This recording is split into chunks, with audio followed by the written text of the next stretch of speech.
El Cantón Elbarro. Elbarro village, where we are right now, was a dreaded village to go to. The community had gang problems. There was a lack of vision for young people, and this led many of them to drop out of school by 9th grade.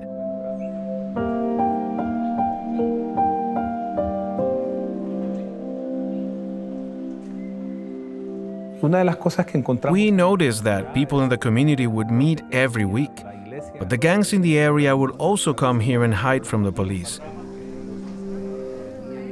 So we found real gang issues, not just in the community, but also within the church properties.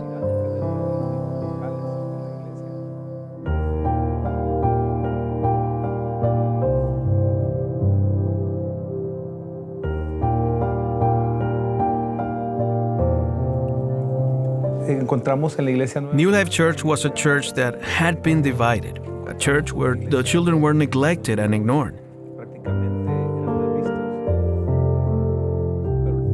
Sadly, the previous pastor misused the tools God gave him and divided the church.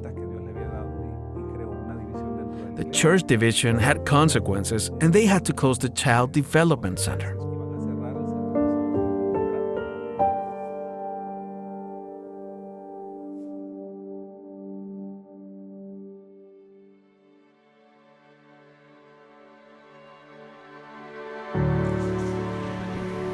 My name is Joe Gomez, and I'm the regional director for ICM for Mexico, the Caribbean, and Central America. I am one of 6 directors that are working all over the world. One of my responsibilities as a regional director is to find opportunities where God is already working. And so we look for ministries that have a heart and passion to advance the gospel, but they lack of resources, where ICM could come in and help grow the church. One example is here in El Salvador. We are working with Bishop Israel Maravillas of MCA, who has connected us in the various communities of El Salvador. Pues estamos muy agradecidos con ICM. We are very grateful to ICM. They have been a great blessing to our communities. The gospel was spread throughout the communities, but we realized we needed endorsement and support. We didn't have the funds to build churches or to carry out Bible classes. We saw that ICM is an entity that has very strong Christian and biblical core values, so we decided to partner with them.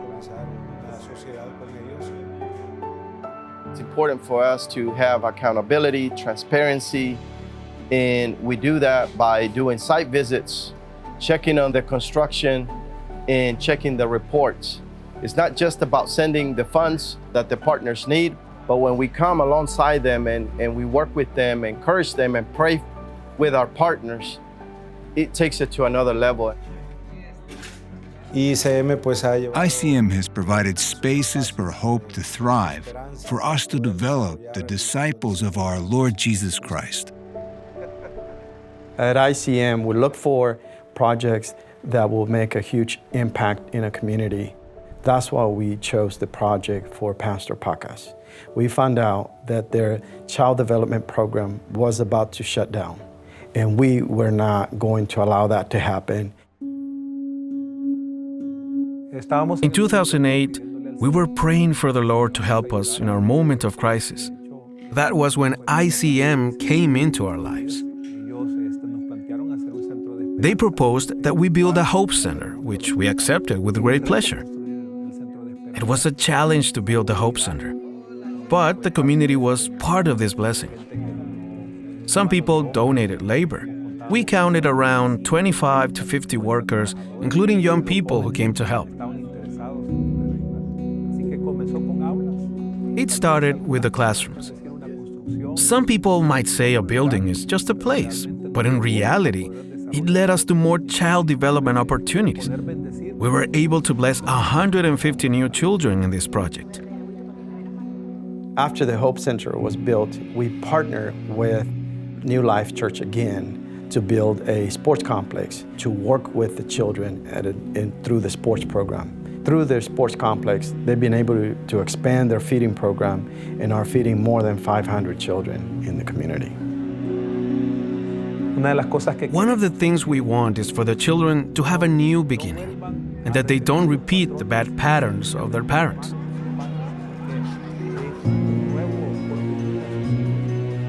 Not just here in Central America, but all over the world, we're seeing how the gospel is transforming lives, transforming communities, breaking the cycle of darkness and the cycle of sin for Christ. When we needed to be encouraged, when we needed to renew our hope and continue believing that the Lord is good, ICM showed up. Having this relationship between institutions allows us to grow together. We have been able to support communities and to develop the local church.